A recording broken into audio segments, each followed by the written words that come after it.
भवस्य देवस्य पत्नी नमः सर्वाय देवाय नमः सर्वस्य देवस्य पत्नी नमः ईशानाय देवाय नमः ईशानस्य देवस्य पत्नी नमः पशुपतये देवाय नमः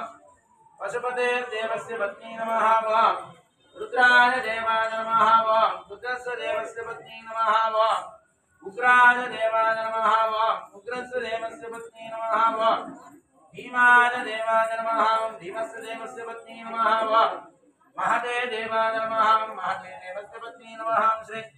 समयवल्ल्यम्बिका समेत नागनाथ परमेश्वराय नमः